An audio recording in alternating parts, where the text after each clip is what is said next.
Major plans for an AEW star coming to WWE. Plus, also, we're going to talk about WWE forcing a major change to Double or Nothing. And we are going to talk about a new AEW faction right here on The Ango Show.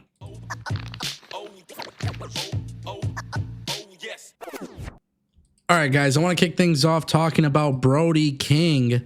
There's a new trademark, and this is really, really sick. Like, honestly, I'm excited to see that maybe Brody King may have something in the works for AEW, because as of yesterday, it appears that Brody King has filed for a trademark, Hounds of Hell. This is for merchandising purposes. This appears to be the new name for him, Buddy Matthews, and Julia Hart. Obviously the trademark is for clothing and all this other stuff, sweatshirts and jackets and outerwear. And basically, we've all seen throughout the last week, AEW is moving on from House of Black. And I think, listen, Brody King's a hell of a talent. I don't think Brody King really ever gets the praise that he deserves. I think him and Buddy Matthews have kind of been like, they've kind of been like these secret weapons for AEW. When they're on TV, everybody seems to enjoy them, but for some reason they're not on TV more often. That's kind of the way I look at things. With Malakai Black, potentially leaving the company and not being in the company, and House of Black not being a thing anymore, I still think there's an opportunity for this to be a good thing for AEW television. I think this is a great opportunity for AEW to kind of throw out the talent, throw out what the talent had before, and then come up with something new and reinvigorate this group. Brody King and Buddy Matthews should be having tag team matches and having banger matches in the tag team division.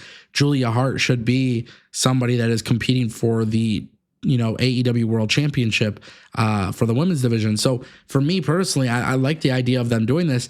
The name itself, I never really cared for half the names that we see in wrestling factions: the Judgment Day, Hounds of Hell, House of Black, the Shield.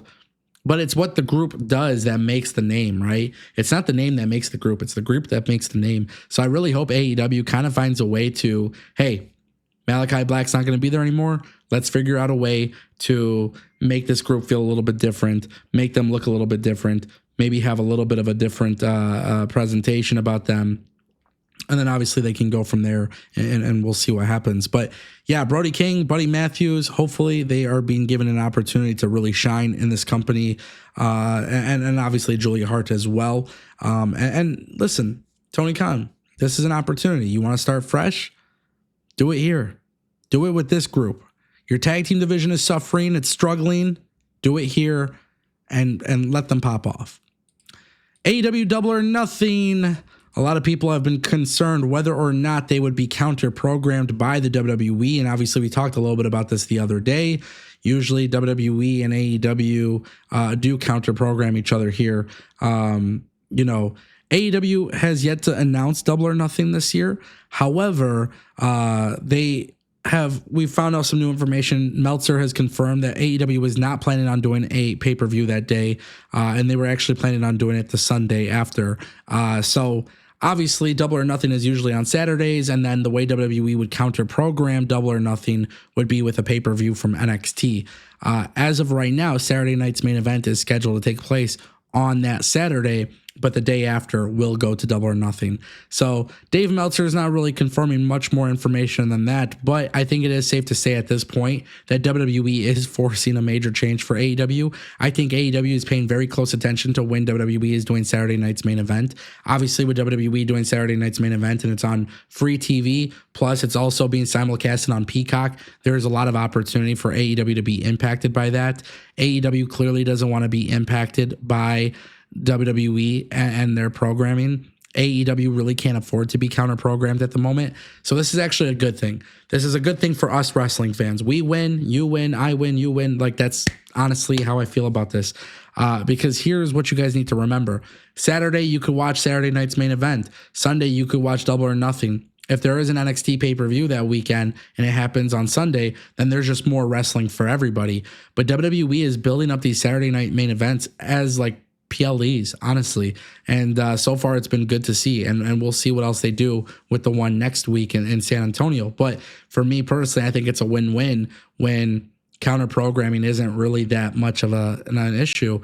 And I don't think this is a bad look for AEW because they are not doing it on Saturday. I think it's the right decision. I think it's the right, me personally, I think it's the right decision, but let me be very clear. I don't like PLEs on Saturdays. So for me, I obviously love this. When it comes to Double or Nothing, though, this year, I really hope AEW figures it out and does it the right way. Obviously, we have a lot of time left until then. It's not going to be until May 2025. Right now it is January, so we obviously have a lot of time. But the fact that AEW is not planning to go up against Saturday night's main event is a good thing. Hopefully by then AEW has captured enough of some momentum and some growth and some opportunity there. Double or Nothing was I went to the very first one. I've gone to them. One of my favorite pay-per-views. So obviously I would really much look forward to it. Memorial Day weekend's really big in the United States. A lot of people are traveling. A lot of people are going up north and going to cabins and partying and whatever. So I think the idea of having it on a Sunday night is just a huge win for us pro wrestling fans, and more specifically for me. Let's talk about Malakai Black. We know that he's not going to be in AEW. There's just been a lot of talk about this. He's not going to be there. He's being pulled from TV. Obviously, AEW is moving on from it. We just spoke about the Hounds of Hell, the new faction that is going up. Obviously, there has been a lot of stuff being discussed as far as Malakai Black goes. Malakai Black is... reportedly, he's got some big plans in WWE. Previously reported by Wade Keller of PW Torch, he says that there are influential people in WWE who are big fans of Black and see him as a possible top singles act in the company. It was said that those close to him stated Black felt he was more palatable with Paul Levesque in charge of creative compared to Vince McMahon, and that he never developed a rapport with Tony Khan. In the latest edition of the Wrestling Observer newsletter, Dave Meltzer also reported that while it isn't known when his contract is up, Tony Khan is Tony Khan doesn't have him until 2027. A lot of people believe this is going to be by February or March. Nobody knows the exact date. But Malakai Black, Miro, Ricky Starks, Ray Phoenix, all being removed from TV because they are believed to be WWE bound. Listen, huge fan of Malakai Black. I feel like AEW got it wrong. I've said this a couple thousand times now at this point. Malakai Black going to WWE, he should be viewed as a singles guy. He should be viewed as a top singles act. I think when you look at potential matchups for the World Heavyweight Championship, I think Damian Priest would be a great opponent. I think Gunther would be an amazing opponent. I think there's a lot that could be done there. You could do some really cool stories with him and Karrion Kross as well. Aleister Black, bring him back, treat him as a top guy. I said this in the live streams. If you guys aren't watching the Ango show live, 12 to 2, definitely tune in. This is a guy that I would build my brand around.